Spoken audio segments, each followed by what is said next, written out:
Hi everybody, Matt here from Matt Likes Comics. I wanted to do a video today with regards to a series of books that I received as an AOK from my friend and friend of the channel, Steve Driscoll.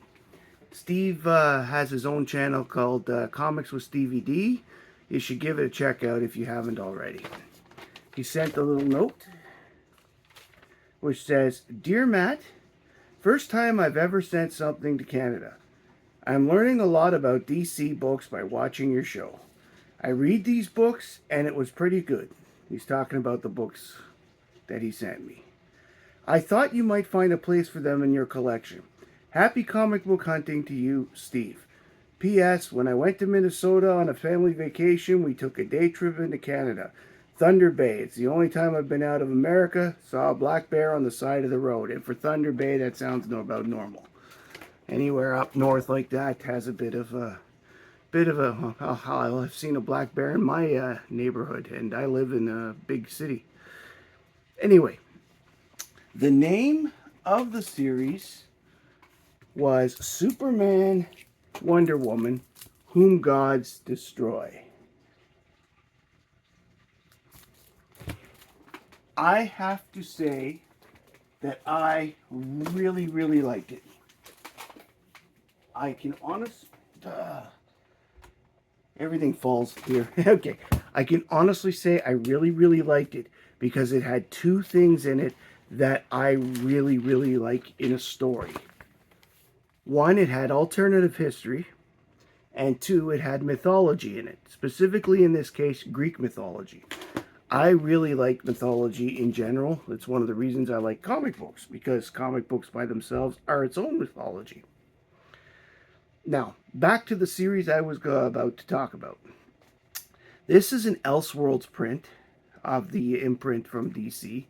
Elseworlds, of course, was the imprint by DC, which usually used for...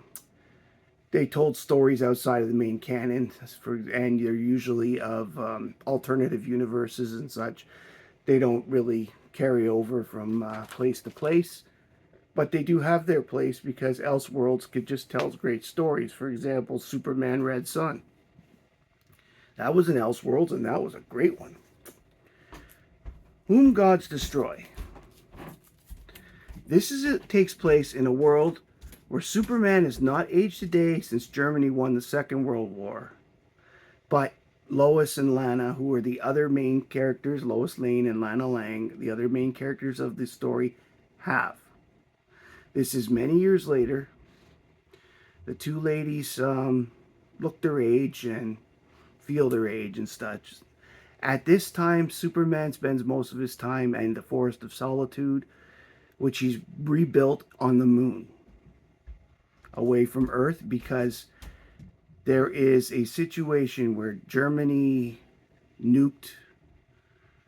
the Germans, as I said, they won. The Nazis won World War II, so they kept their land and all that other stuff and continue with their policies to the present day of the book. Germany nuked Metropolis. Superman wasn't able to save it, and it came up with this League of Nations Accord, because they never got around to calling it the United Nations. The League of Nations Accord, where Superman is to stay out of Germany, or the Germans will consider it an act of war, and yada, yada, yada, yada, so on. That is the premises at the beginning of the book.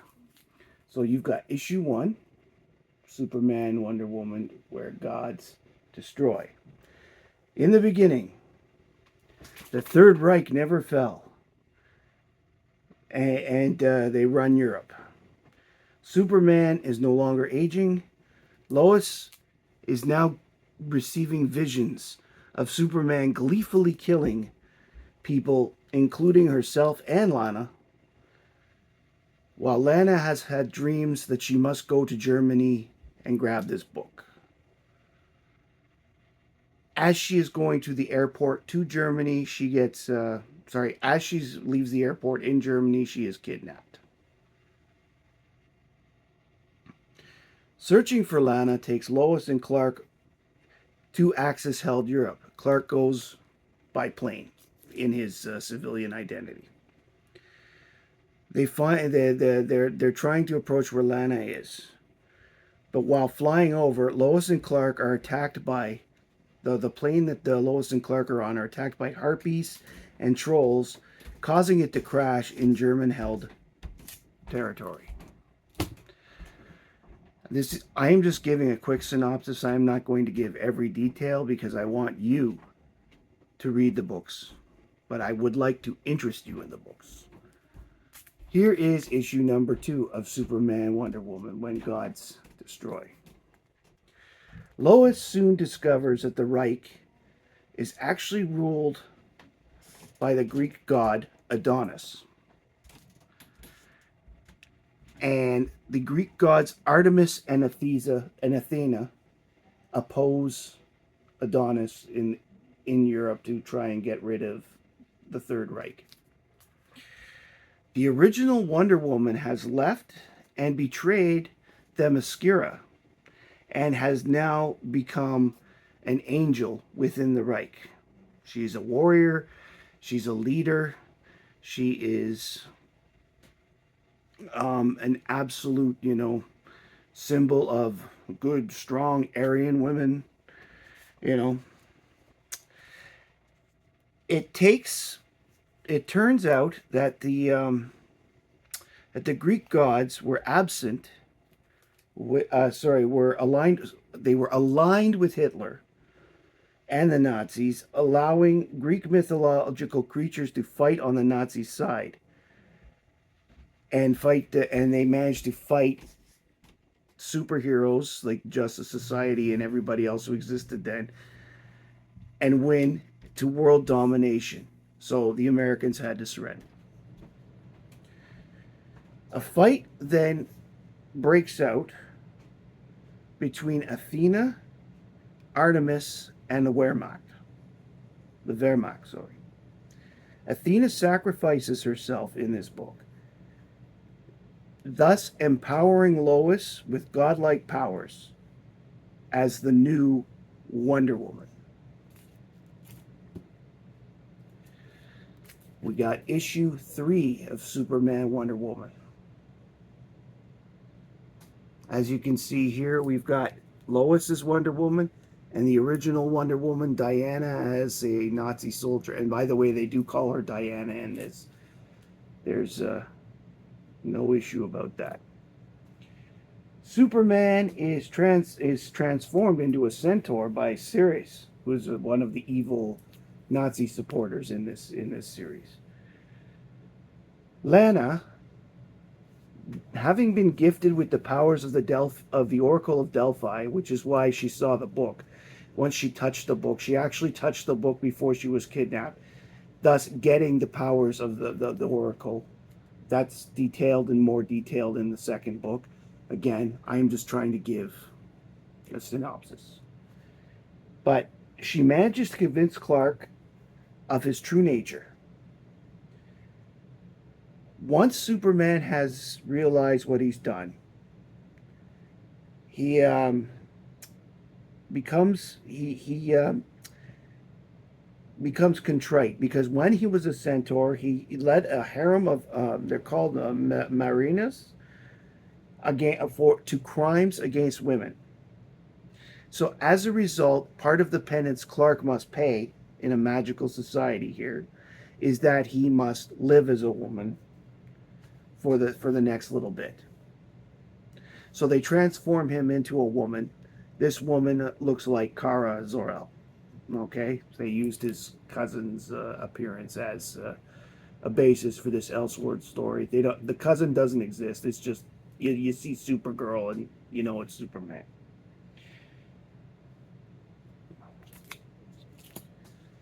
Number 4, Superman Wonder Woman.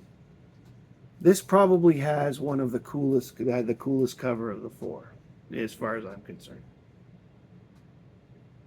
There's no doubt about where they are and what they're doing. The female Superman infiltrates the Great Hall of the Reich, which is the building that's pictured, where she discovers that it's guarded by a Minotaur. Luckily, she succeeds in sneaking around the Minotaur because Lana is able to send magical knowledge through her connection with Clark, and gets Hephaestus,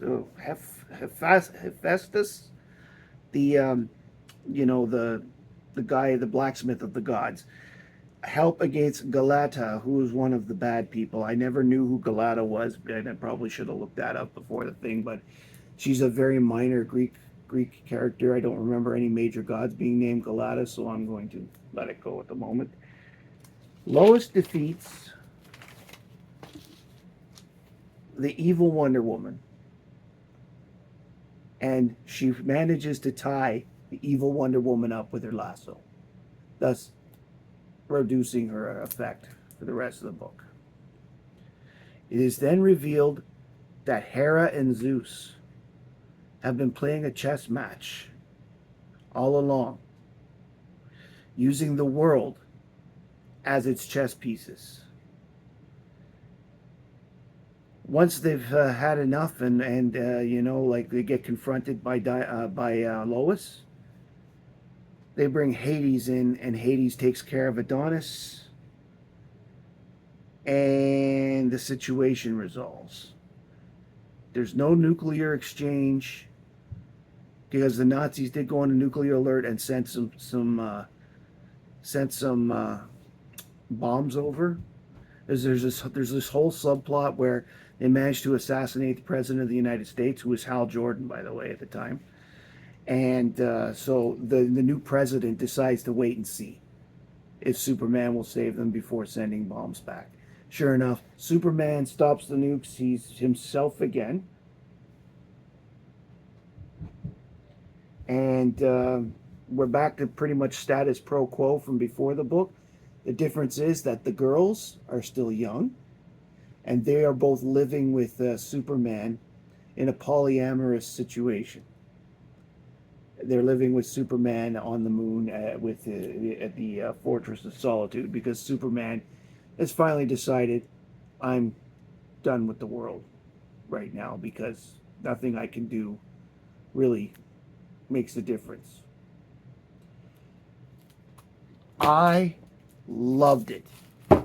I found the art was a little, but the writing was great. I thought this was a fantastic book. There were genuine reactions. By the way, this book was written by Chris Claremont, this series, with art by Dusty Abell and Drew Geraci. Okay, here's number 1 again. Number 2 again. Number 3. And number 4. Now, as someone who has not read a lot of Chris Claremont, because I have not really been into X-Men, I was absolutely blown away by this story. He knew his details. He looked it up. I must have researched.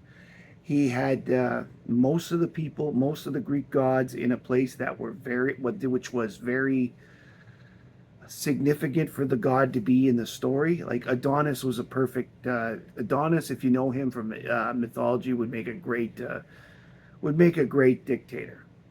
So, and Athena and Artemis both would be great warriors. Both of them have the reputation, at least in original Greek mythology, of being virgins and being strong and wise. Artemis, of course, is Diana in the Romans, and Athena is Minerva. She's the goddess of wisdom, where Artemis is the goddess of the hunt. So that plus Athena was the goddess of the soldiers, while Ares was the god of war. You got all these mixes and stuff with the Greek gods in the first place. Anyways, If these books are relatively cheap, okay, they're a little thicker than their usual stuff because Elseworlds stuff tends to be. But you know what? If you just sit down and read it, you will enjoy it. Especially if you're into history, mythology, and as I said, alternative history, as in like the what if so and so did this? Yeah, and what if this happened? Those are the fun things to speculate about. Those are things that are always everybody talks about that stuff, in at least in my circle, normal life. So I mean, to me, it's like it. I mean, face it, Star Trek is an alternative history. It just hasn't happened yet. The years that it takes place in, right? Anyway, um, if you like what you've seen, please like, subscribe, and comment below. Comment if you've read this before yourself and didn't like it, and if not, why? I'm curious.